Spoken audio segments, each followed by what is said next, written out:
To Haley Williams, Zach Farrow, Josh Farrow, Taylor York, Jeremy Davis, and Fueled by Ramen, I'm just letting you know now, I'm going to be using clips of these songs, and I'm going to be using the music videos as B-roll, but I'm going to elaborate on them.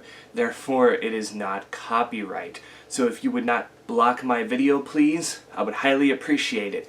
Thank you. Like, seriously, you don't know how many times I had to upload the first episode of Single vs. Single, which will be up here, which was when I took Linkin Park's two biggest songs, In the End and Numb, and basically went through both of them, gave you my opinion on both of them, and then I decided, in my opinion, which one was better. Well, I decided to do one for episode 2 now. It was originally going to be Misery Business and Ain't It Fun because, well, Ain't It Fun is the highest charting Paramore single to date, whereas Ms. Biz was like their kickoff into the mainstream and the introduction into that emo pop punk scene back in the late to, you know, mid-2000s back in the day. But I decided to compare this with Decode because they're both around similar time and they both have the pop punk emo aesthetic to them. And to be honest with you, Decode did pretty well too. And I feel like from 2007 to 2008, these were the two biggest Paramore singles out there. That and That's What You Get. But I'm trying not to do two singles from the same album. So yeah, this is episode 2 of Single vs. Single, Paramore's Misery Business and Decode.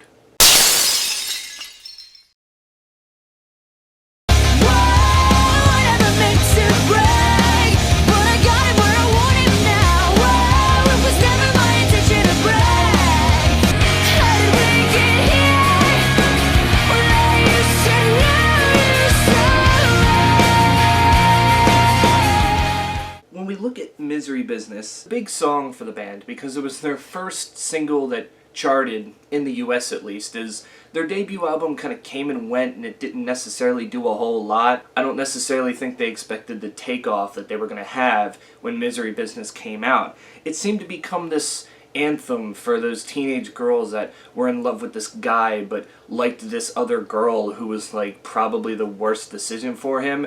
If you look at the lyrical content, it's a little sketchy, but Haley Williams has since explained this a little bit better, stating that this song is about Josh Farrow and how she had a crush on him back then, but he just kind of wanted to be friends, this, that, and the other, and she basically said when I saw them on tour a couple years ago when they played this song that she wrote a lot of the older songs from their first two albums in her diary when she was younger, and this is basically how Ms. Biz came to be. Well, you can definitely hear that in the lyrical content, and I think the reason why Haley Williams is more back and forth with talking and singing vocals on this track is because she wants to make it out like it's a girl reading this from her private journal, her diary, whatever. It works very well in this case, and then of course you get the heart-pounding chorus that is definitely memorable. It's simple, but memorable. Like, everybody knows it, everybody knows what to scream when that opportunity comes. It's a nice introduction for the band, and it ended up being a mainstay on live shows for 11 years. Now, I say 11 years because in 2018, doing their Paramore and Friends Nashville show, their final show, the After Laughter era, they announced that that show was going to be the last time that they ever played Misery Business, or at least for a while. Tonight we're playing this song for the last time for a very long time. This is a choice that we've made because we feel that we should. We feel like it's time to move away from it for a little. So Haley Williams basically canceled the song herself, stating that she just doesn't agree with her younger self and she's changed over the years, especially with the line, "Once a whore, nothing more." That was one of the more cringier lyrics, I guess you can say, from this song. She believes now that, you know, you have the chance to change who you are, even if you were a bad person back then, whereas 17, 18-year-old Haley would think otherwise. And, you know, that's their decision. There's been plenty of bands that have hated their hit song and kept it off of live, you know, venues for a while, but Radiohead brought back Creep, so everyone's happy there. But there's still other bands that just won't play their biggest hit because it annoys the fuck out of them. You talk about Kurt Cobain and how he still went out there and played Smells Like Teen Spirit, but for some reason I just had the feeling that if he was still alive and Nirvana was still going on, you know, into the late 90s, that it would have just been completely cut from the set because he just hated it that much because it became something he didn't want it to be. And that was a big song. This is different circumstances. Like I said, this is more lyrical content and Haley herself freaking out about the lyrics. Like, nobody really gave a shit until she said something, really, and that's led to it since being pulled. To me, it was a nice introduction, but it was always, what are they able to follow up with? Because it may be one of their best songs ever, but when you are a real fan and you go and deep dive into all their albums, you may find that some deep cuts are definitely better than what they had to offer here. You fast forward a year later, after they thought they had really patched everything over, the beef that they had with That's What You Get music videos, so basically a couple months after that, because that music video came out in 2008 as well, we get Decode, which wasn't technically on their 2009 album Brand New Eyes, only if you got, I think it was like the Hot Topic version or whatever, or some Japanese version. But for the most part, this was strictly a movie soundtrack. This wasn't the first time they did it, as on the Superman Returns soundtrack, their acoustic version of the Foo Fighters' My Hero made it on there. But for the most part, this was like their first, like they were the main theme for this movie. This is the first song you hear when the end credits play, and that's usually like the big stage there, you know. Usually when you have the first song that plays after the credits, it's the song of the movie, kind of like Linkin Park with the first 3 Transformers movies, and heck, Paramore had a song on the 3rd movie. That was the 2nd song that played right after the Linkin Park song, so this wouldn't be their first attempt at a movie single. For most movie singles, in my opinion, I feel for the most part that artists tend to half-ass it most of the time, knowing that no matter how good or bad it is, they're gonna get that paycheck because this is gonna be a big movie. Everybody's gonna tune in. I mean, I feel like Suicide Squad tried too hard, as did Birds of Prey, the newer Ghostbusters movie. It's very rare that you can find a really good soundtrack from something, but hey, you know what? They did a really good job with this for it being more of a movie single. It's made specifically for a movie. They actually felt like they worked on this. As the theme is a little bit darker than Misery Business, and as is the aesthetic, you feel like you're actually in the Twilight movie. This is what that was made for, by the way, the first Twilight movie. And heck, you even feel a little bit Tim Burton-esque at this point in time. I know I say that for some dark music videos, but like, you look at this music video and tell me that Tim Burton wouldn't do something with this if he had the opportunity. Like, if I'm looking for like a gothic and like emo type of music video, I'm gonna call up Tim Burton. That would be the guy. He didn't direct this music video, although he should have. This was Rob Cavallo that produced this video, and I think directed it as well. I could be wrong there. To me, Haley Williams has more vocal moments on this, like more memorable moments on here. She's not back and forth between talking and singing or talk singing. This is just straight up, you know, what you would regularly get. And then again, that chorus just hits you, and that's when she really shows off her vocal range. And the instrumentals sound crisp too, more crisp than Misery Business. Even though Misery Business, it was fine, something about Decode just screamed more complete. The lyrical content improved, as this was also a song about like a love interest, as was Twilight obviously, but you know, they did a better job with this lyrically, and there wasn't any moments that made you go, that was a little cringy. I don't know if anyone can relate to that now. Like, this one I can still see people listening to and go, you know what, I relate to this. Good job. I don't know, I feel like they worked a lot harder, considering they were like, okay, this is for a movie, we're not gonna half-ass this, we really want to make this good, and it just, I think, did its job for what it needed to do for being the main theme of this movie. The movie may have been bad, but goddamn, that soundtrack, the first Twilight soundtrack, is pretty good. I would definitely recommend to listen to that.